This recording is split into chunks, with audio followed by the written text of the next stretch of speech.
I spent 50 years of my life with a heavyweight champion of the world. Everywhere he went, everybody knew him. Everybody wanted to touch him and talk to him.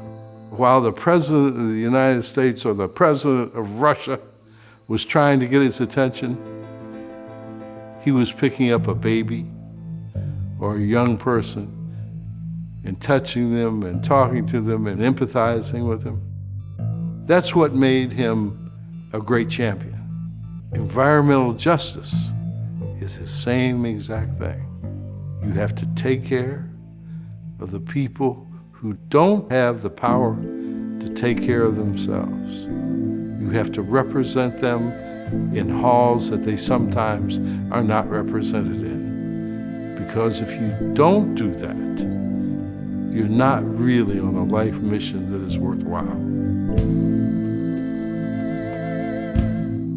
When we think about health, there are things that we can control, and there are things that we cannot control. We can change our diet, we can exercise more, but you cannot change the air that you breathe. I began to experience a breathing problem. It got so bad that going from my bed to the bathroom was a 2-stop trip. That gave me a first-hand experience with what it's like to have asthma or some other respiratory disorder caused by air pollution. I grew up in this area, and so as a small child, I remember when, if we were playing, we could not breathe. You would clutch your side, you would try to catch your breath. You know, it's a terrible feeling. I was diagnosed with severe asthma, and I've been hospitalized or admitted to the emergency room so many times I've lost count. Todos nosotros en esta familia tenemos problemas de salud, especialmente problemas respiratorios. Todos tenemos asma y es muy frustrante para mí como madre no poder ayudarle. Tantos vecinos que ya hemos despedido, que han sido impactados por el cáncer. My biggest fear is that I get cancer and I wouldn't be able to see my kids, my children's kids. I think a lot of people accept it as one of the grim realities of living in Los Angeles. I've had a husband die of pulmonary fibrosis, and that's a very personal experience with the difficulty to breathe. When you can't breathe, when you're having trouble breathing, everything else becomes secondary. All you can think about is breathing. At one of our meetings in the community, an elderly woman stepped to the microphone and she just read 40 names. And she said, "Those are the people in my community that have passed away in the last several years of cancer. And where were you?" We're working as hard as we can so that there aren't more names added to that list. The biggest challenge that we have, frankly, is from mobile sources, planes, trains, trucks. Some of our early findings suggest that even short-term exposure to the type of pollution that we find along busy freeways can activate genes in the brain that are genes that we associate with cancer. In Southern California, the air pollution's improved dramatically. You can now see the mountains. What people don't know is what you don't see can hurt you. There is preliminary proof that when a pregnant woman breathes, the PM particles that are microscopic transmit through her bloodstream to the fetus, causing possible brain damage. That's scary stuff.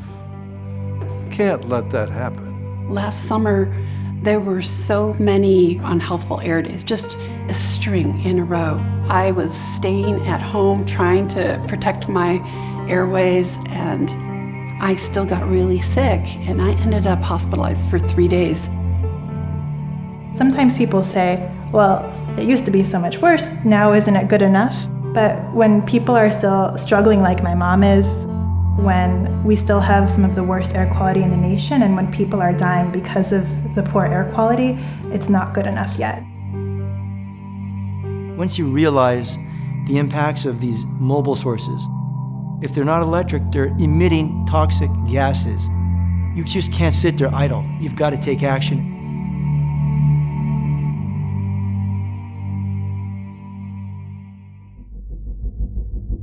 My husband and my 2 kids, they're 4 and 6, we moved to Torrance about 5 years ago. About a year after we moved to our house here, a nearby refinery was having a lot of flaring events. And I started to notice that there was this black dust on my car and on the windowsill, and I was just puzzled by it.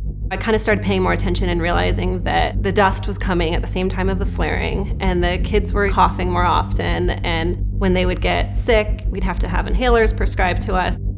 My kids were actually at the park at 8:30 in the morning, and all of a sudden, we just started seeing this kind of ash rain down, and the kids said it was snowing. So we came home and we found out that the refinery had exploded and that it was actually industrial ash raining down on us from a mile away. There's a number of people now who say, "What are you doing? The air's okay, but it's not fine for everybody." You would never see a freeway go through a very wealthy area, but the freeways are situated in the low-income areas. We have kids that live literally steps from a 12-lane highway. I believe clean air is a right. It's not a privilege. We took a tour to Beverly Hills and we're like, oh wow, like where are the freeways, where are the factories, because that was a norm to us, and that shouldn't be the norm to us. It shouldn't matter where we come from, we should have the same benefits as someone in a different community. We shouldn't have to choose between jobs and our environment. I know that the economy has got to be considered, and I know that you got to put people before economy. So it's just a horrific balancing act, and we're continually trying to work on that. We know there's technologies available that can help us get to our clean air objectives. We know the technology works. We have a shot at cleaning the air if we can have both policy, technology, and incentives lining up. 10 years ago, there were no electric cars. There were no fuel cell cars. We're seeing that progression in the light-duty sector, and now we've got to transfer that into the medium and heavy-duty truck sector. We need to work all together and be united in saying that clean air is something we really value and want to work together to change. I see the first time an opportunity for helping communities understand the impact of environmental injustice, and then help communities understand they have a civil right to quality of air, a civil right to have an environment free of pollutants. All of us have an obligation, and we're all stewards of this beautiful earth. Examine your life and your daily lifestyle. Do you need to drive your car to work? Is there a train or a bus nearby? And maybe if you can't take it every day, take it once a week. The more that we can educate the community, especially communities that don't have access to resources, I think that we can impact personal behavior. Everybody has the right to breathe clean air. Everybody has a right to participate in the decision-making process. Your voice does matter, and your voice could make a change to not only yourself, but to the people around you. The people in the senior citizen homes have a role. The everyday worker has a role. And the children definitely have a role. This is everybody's endeavor, and you got to get us all involved.